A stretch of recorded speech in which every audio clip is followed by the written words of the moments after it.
This is Scott Conway, or Grandmaster Scott with one T, with a very human thing, making huge judgments based upon limited data. Now, we have two different ways that we do this, way too broad. One is we don't have all the facts. We have a limited number of facts, but we're going to make a massive judgment. So if I have someone sitting in my office and say it's a female client and she's just been through a really bad breakup, and she's going to sit there and tell me, why are all men this and all men that? In her experience with the one man that she just had a bad end of a relationship with, could she concretely tell me that all 3 billion and change men in the world are just like that? And that what she's complaining about applies to every male on the planet? Of course not. We know that's an overgeneralization. We know that's too broad.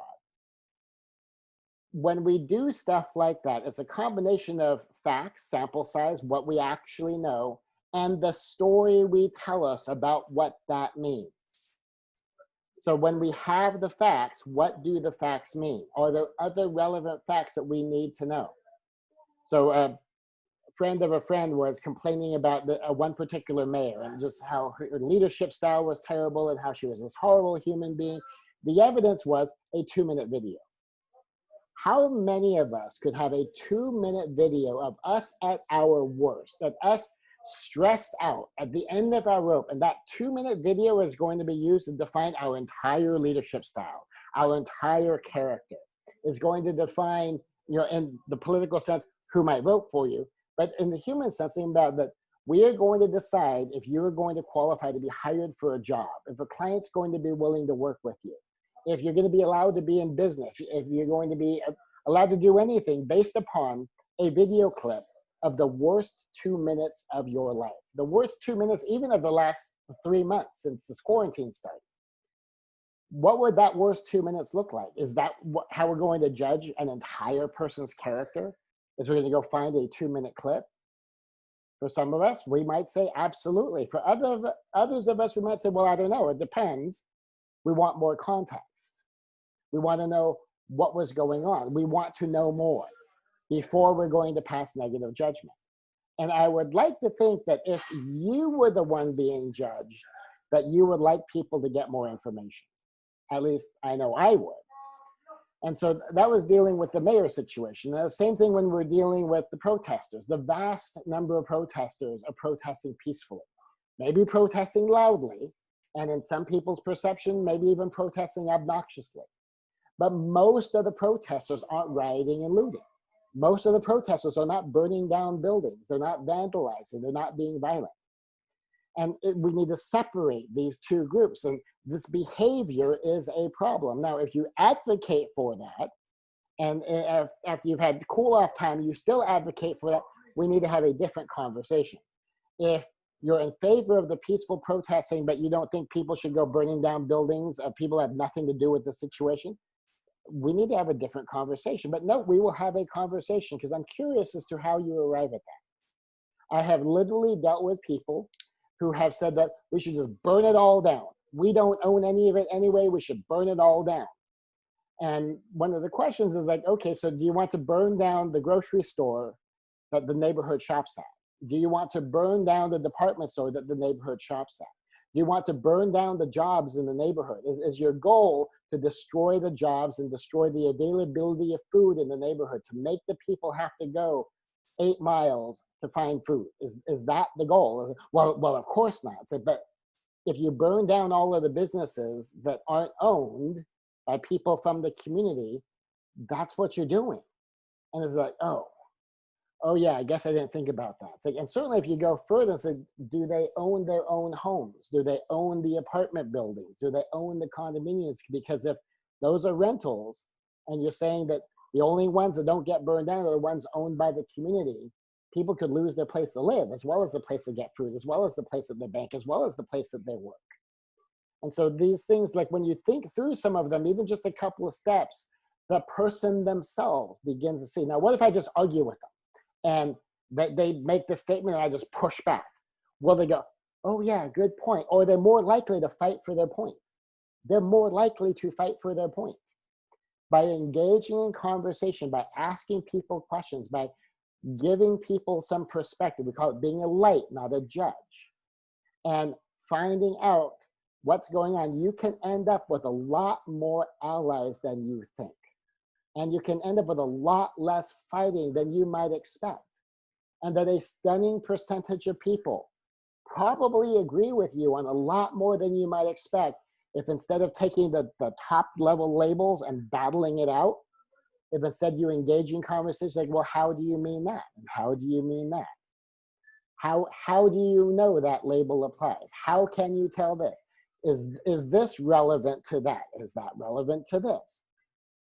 And very often what you find is you can narrow down the point of disagreement to a handful of issues and one or two stories being told about those issues. We have to work with each other. If you're just talking about politics, I'm a libertarian. My party is never in power, so I don't have any horse in the major party race. But if you're a hardcore Democrat or a hardcore Republican, do you figure that at some point those parties are going to flip-flop who gets power? That right now, Donald Trump is president, Republican. Who was president before Donald Trump? Barack Obama, Democrat. Before him, George W. Bush, Republican. Before that, Clinton, Democrat. The shift in power happens. And depending how we've gone on in the battle, we get more and more gridlock. I have been watching it get worse my entire life and watching it bubble over.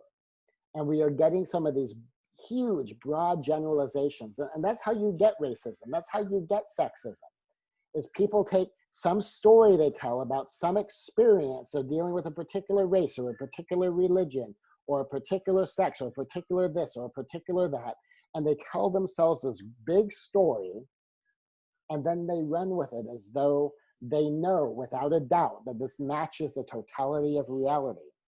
And it can often becomes a thing of, don't confuse me with the facts, because I've already made up my mind. Being willing to have conversations with people you disagree with, being able to have effective conversations with people you may passionately disagree with is critical for problem solving.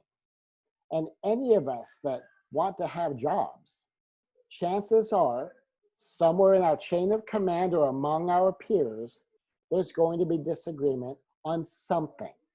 And we need to be able to have those conversations. When we deal with customers and clients, there's going to be some disagreement on some issues, sometimes passionate disagreements. And we need to be able to have those conversations. This is part of what I've been modeling. This is part of what I do. More important for you, this is also what I teach. If you go to my website, there's some free stuff there. ScottWith1T.com, SCOTWITH, the number one, the letter T.com, ScottWith1T.com. You can download a free copy of the Ohana Way Report. You can see a lightning talk on the one conversation method. And you will see when you watch that lightning talk that it is worth digging into that more. And just follow the line through into the main body of the website and watch that master class. You will see how it illustrates how I come to some of these difficult, passionate conversations, why I do all of this, and why I've been doing this for years. Like later on this year, I have the 30th anniversary edition of the Ohana Way coming out, Ohana Way 2.0. I've been doing this a long time. So I'm not just like coming up and doing this all of a sudden because we have all this conflict over first COVID and the lockdowns and the virus and now Mr. Floyd and the police brutality and the national issues we're dealing with on both of them right now. Because even though we're talking about this one, it doesn't mean the other one's just gone away. It's still there. I want to make a difference here. I want to help. And so if you take a look at that masterclass and you've caught up with me here and you go, yes, I want to learn that. That's more expensive than I can afford right now. Get in touch with me. We'll figure something out because this is important stuff. If you are a leader, I want you to know this. If you are an influencer, I want you to know this. If you're going to have to work with any other groups that you may passionately disagree with, I want you to know how to do this. Honestly, if you're a parent, especially if your kids are teens or young adults, this would also be a good thing to know, even if you don't have a leadership or a supervisory position at work.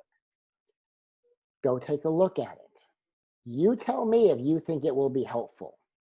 Now, you'll see it's definitely worth it, but if it's out of your budget, get in touch with me. We'll figure it out, because this is important stuff. This is Scott Conway, Grandmaster Scott with 1T, and let's talk.